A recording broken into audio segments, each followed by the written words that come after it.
Hi welcome to కమ్మని రుచులు. ఇప్పుడు నేనే చేయబోయే రెసిపీ 4 కప్పుల బియ్యం తీసుకోవాలి, 1 కప్పు మినపప్పు తీసుకోవాలి. ఇవి 8 గంటల పాటు నానబెట్టుకోవాలి. నానబెట్టుకున్న తర్వాత ఎండుమిర్చి ఉప్పు వేసుకొని రుబ్బుకోవాలి. 8 గంటల పాటు నానబెట్టుకున్నాను. ఆ బియ్యము మిక్సీలో వేసుకోవాలి. బియ్యంలో ఎండుమిర్చి ఉప్పు ఇందులో వేసుకొని కొన్ని నీళ్లు పోసుకొని మిక్సీ పట్టుకోవాలి. ఒక్క గ్లాస్ బియ్యంకు 8 ఎండుమిర్చీలు పడతాయి అంటే ఇలా అవుతుంది. ఇది ఒక గిన్నెలోకి తీసుకోవాలి. ఇప్పుడు ఆనియన్లు ఇలా కట్ చేసుకొని మిక్సీ పట్టుకోవాలి. ఇవి బరకగా పట్టుకోవాలి.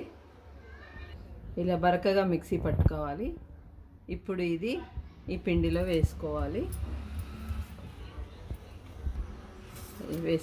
వేసుకొని అందులోనే 2 గంటలు నానబెట్టుకోవాలి. శనగపప్పు కూడా ఇందులో వేసుకోవాలి. ఆనియన్ శనగపప్పు వేసుకున్న తర్వాత ఇలా కలుపుకోవాలి. ఇప్పుడు పొంగడం పిండి రెడీ అయిపోయింది.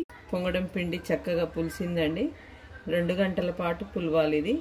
ఇప్పుడు పొంగడం పోసుకుందాము. ఇది 1 టీ స్పూను ఆయిల్ వేసుకోవాలి. ఇది ఇత్తడి గిన్నెలో పోసుకుంటేనే బాగుంటుంది. ఆయిల్ వేసుకొని దీనికి ఏంటిదంటే జీలకర్ర, ఆవాలు, మినపప్పు అన్నీ కలిపి పోపు చేసుకోవాలి.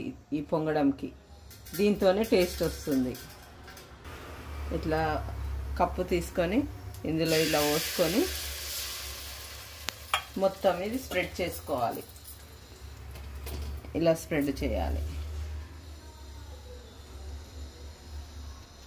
ఈ గిన్నె లేని వాళ్ళు పెనం మీద కూడా పోసుకోవచ్చు, కానీ పోపు చేయాలి. పోపు చేసి పోసుకోవాలి, కానీ గిన్నెలోనే పోస్తేనే టేస్ట్ ఉంటుంది.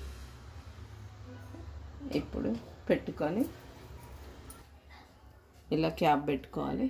అయిందా లేదా చూద్దాము. ఇప్పుడు క్యాప్ తీసి చూసుకుందాము. పొంగడం మంచిగా రెడీ అయిపోయింది. ఇది 2 నిమిషాలు క్యాప్ పెట్టాలి. 2 నిమిషాలు కానీ రెడీ అవుతుంది. ఇప్పుడు సర్వింగ్ ప్లేట్లోకి తీసుకుందాము. ఇలా తీయాలి. ఈజీగానే వచ్చేస్తుంది. పోపు ఇక్కడ కిందికి ఉంటుంది. ఇలా ఇది బటర్తో కానీ పెరుగుతో కానీ తినొచ్చు. అయిపోయింది.